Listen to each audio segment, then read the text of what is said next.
Okay, good morning, everybody. I'm coming to you with a type of functional equation where it's an unknown function we're seeking, but not only is it an unknown function, it's an unknown function that needs to satisfy an initial condition. Now, I'm not claiming that this function f of x is unique, but I'm going to find one for you today and kind of get your feet wet on what you might think about a problem like this. So it's a functional equation that we're seeking, and the solution to this is a function. And it's non-constant because we don't want you to just be able to guess a number and set the function equal to that constant. So let's get started on one approach here.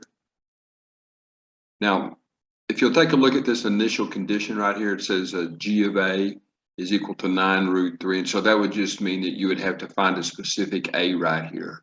All right, I mean a specific a for your x. And notice how this x occurs not only as the index of the radical, but as the exponent to the function itself, to the functional value. All right. Now, one approach here, and again, I'm not claiming there's a unique f of x. In fact, there's probably not. And also, the way I'm showing you is just an approach. But if you'll observe right here, if you take this 9√3,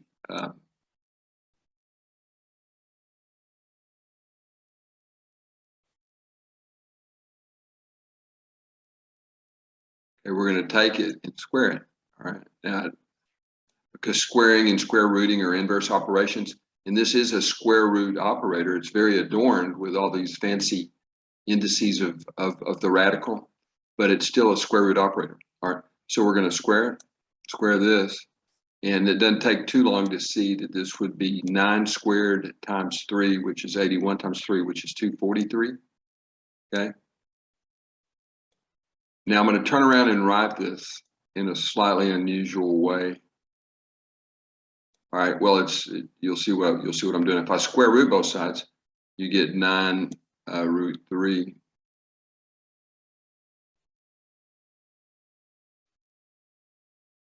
Now, the way it's normally written right here, you would just write it as the square root of 243, which is what I'm doing here initially. Again, square rooting and squaring are inverse operations, right? So this much is true. Now, what we're going to do to make this fit this form where we have a power here and also an index of the radical is, and this is very uncommon, but there's an understood 2 right here as the index of the radical. And of course, the 1 is superfluous, but we'll put it there anyway. So you see you have a 1 and a 2 going on right here. So there's an x+2 and there's an x+3. So what value of x would we need, or in this case, what value of a would make this work? Well, the value of a that would make that work would be, let me just write it up here. A equals -1, right?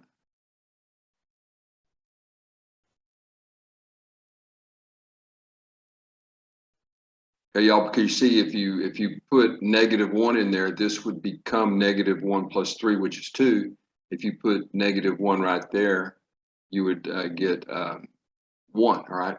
So what this would become, and let's just write it down right here. And again, y'all, I chose a equals -1 simply because we have a 1 and a 2 right here. And so that if you put -1 right here, that would make this index of the radical 2. If you put -1 right there, that would make it a 1, just like we have here and here, right? Okay. So what you have right here is g at -1.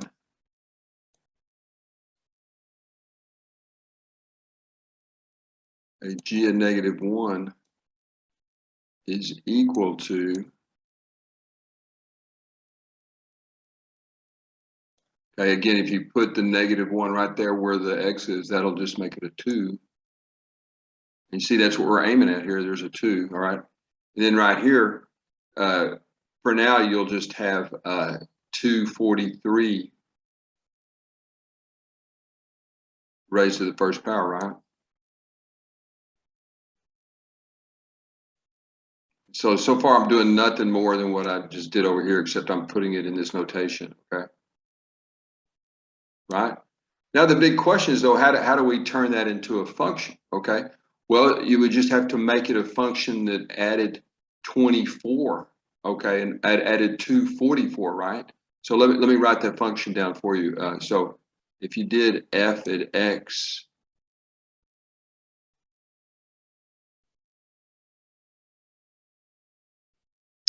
is equal to x plus 244. Now I know this seems kind of hokey, but it does work, okay? X plus 244, right? And this, all right, now, and so this is already, you're kind of begging a question, is this the only function that would work? But you see, so again, if you substitute -1 in right here, you f at -1, okay, f at -1 would equal to 243. All right, so you see that meets the conditions, right? And so we found two things. We found the function here, and y'all, let me see if I can make that a little neater. That should be 244 right there. All right, so this would actually be part of the answer. Okay, you found a non-constant function. It's a linear function with a large y-intercept, right? All right, and you found a value. You found a value a. Now you might think you're done. It turns out I think there's one for every power probably. But if you want to check out another possible solution that I worked out earlier is f of x equals x cubed. All right, and see if you can figure out what the a would be right there. This is another answer if you want to try that. Okay, this is another answer that you can work as figure it all out if you want to on your own. Anyway, I hope you guys enjoyed that. I liked it a lot. It's an example of a functional equation with an initial condition.